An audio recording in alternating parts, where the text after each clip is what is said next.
PAS has signaled that it won't join UMNO's Grand Coalition. Meanwhile, Muhyiddin has denied claims of Bersatu giving a mandate for its leaders to negotiate with UMNO. Stay tuned for this and more on KiniNews. PAS has explained why the party refuses to join other parties in forming a unity government. Let's take a look at what Hadi had to say about the matter.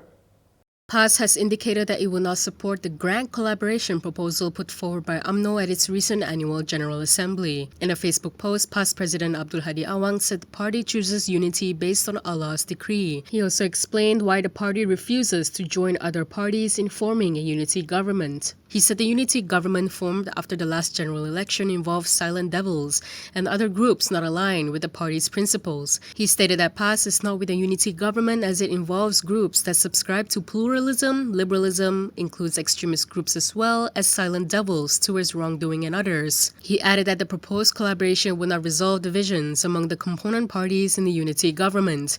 He claimed the parties involved are collapsing and consuming themselves, and this situation is like being with passengers on a vessel that is severely leaking. Hadi said that PAS could not join a coalition that is unable to manage internal disputes as its members quarrel to protect their own interests and move in different directions. On Saturday, UMNO President Ahmad Zahid Hamidi stated his party's desire to unite all Malay and Islamic parties under one coalition, known as a grand collaboration, without undermining the Madani government. He said he hopes the grand collaboration can truly unite the spirits and struggle of Malay-Muslim parties in a larger framework.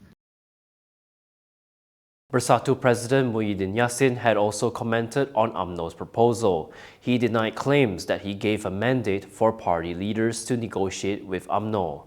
Bersatu President Muhyiddin Yassin has denied that the party ever gave a mandate to any leader to negotiate with UMNO over a proposed grand collaboration among Malay-Muslim parties.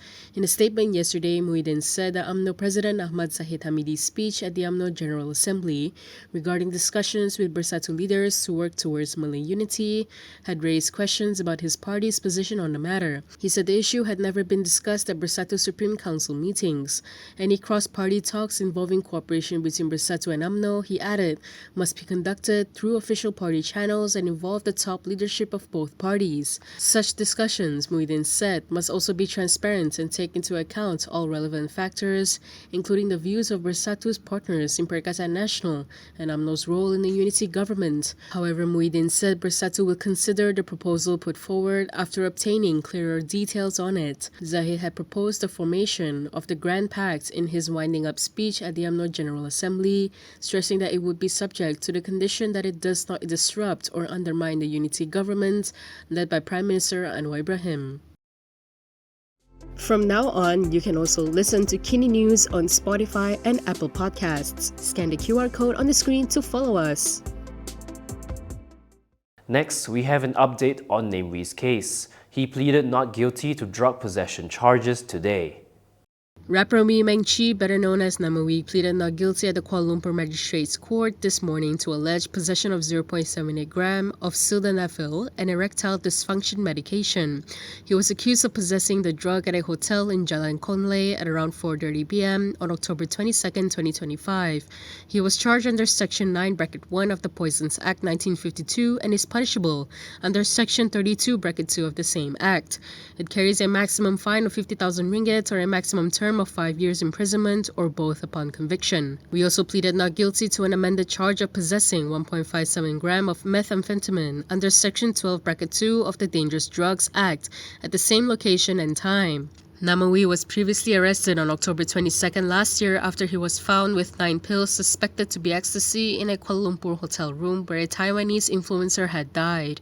He was subsequently charged at 2 separate magistrates' courts 2 days later with 1 count of possession of ecstasy and 1 count of administering drugs.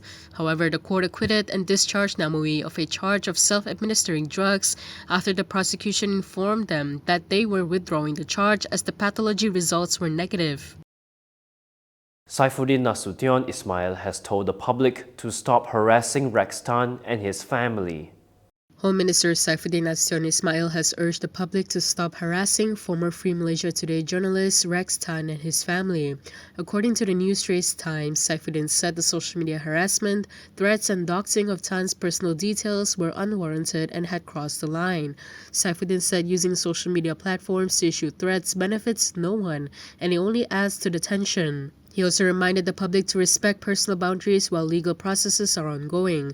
He said police had acted on reports lodged against Tan as law enforcement is duty-bound to respond when complaints are filed. Tan was arrested and detained past midnight on Friday under Section 4(1) of the Sedition Act 1948 and Section 505(c) of the Penal Code, which relates to making statements with the intent to cause alarm or fear. He is also being investigated under the Communications and Multimedia Act following questions he posed to British politician George Galloway at a public lecture on Palestine in Kuala Lumpur. His remarks, which attempted to draw parallels between Palestinians and the Chinese Malaysian community, have been criticized as deeply insensitive and racially charged.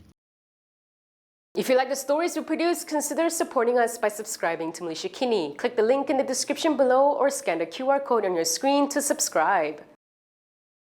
Anthony Loke has responded to UMNO Deputy President Muhammad Hassan's remarks on the sale of government assets. DAP Secretary General Anthony Loke has reiterated that the party played no role in the sale of government assets during the Pakatan Harapan administration from 2018 to 2020, including assets linked to Khazanah Nasional Berhad and Tabung Haji. He was responding to remarks by UMNO Deputy President Muhammad Hassan, who had implied that DAP was responsible for the sale of Khazanah Nasional's stake in IHH Healthcare Berhad and a parcel of land in Kuala Lumpur owned by Tabung Haji. Loke stressed that DAP had no representation on Khazanah's board. He said the finance minister was from DAP, but he was not elected to sit on the board as the chairperson of the board was the then Prime Minister Dr. Mahathir Mohamad. He added that the economy minister then, Azmin Ali, also sat on the board, but there was no DAP representative. Yesterday, Mohamad said the incidents occurred due to Harapan helming the government back then without UMNO to intervene. He mentioned this in justifying the need for UMNO to remain in the coalition government. Addressing Mohamad's comments on Tabung Haji, Loke reiterated that DAP had no part in the Muslim pilgrims' funds management. Loke also credited DAP National Advisor Lim Guan Eng, who was the then finance minister, for his efforts in saving Tabung Haji. Wan Saiful Wanjan has accused Tun Faisal Ismail Aziz of making defamatory remarks. This is over his comments on the Jana Wibawa corruption scandal.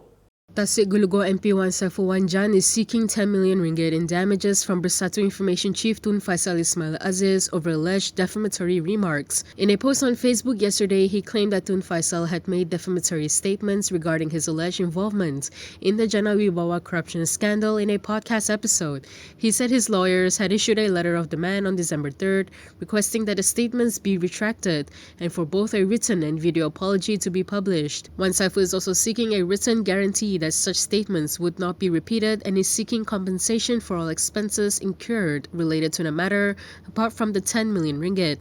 He said failure to meet the demands would result in legal proceedings being initiated. He added that he had received a reply from Tun Faisal's lawyers, which is being reviewed by his counsel. UMNO Youth Chief Dr. Akmal Saleh recently announced his resignation from the Melaka government's Executive Council, vowing to fight DAP till the end. He said he was stepping down as State Executive Councillor for Rural Development, Agriculture and Food Security during his speech in the UMNO Youth Assembly last week. With this, Kinitv posted a poll to get the public's opinion on this issue. The majority of voters, at 52%, believed that Akmal's resignation was a risky move and voiced concerns about damaging government relations and stability. 34% of voters support Akmal's move, saying that it strengthens the grassroots and the party struggle. 8% think that move is balanced and believe that it would depend on Akmal's leadership. What are your thoughts on this issue? Share your views in the comments below.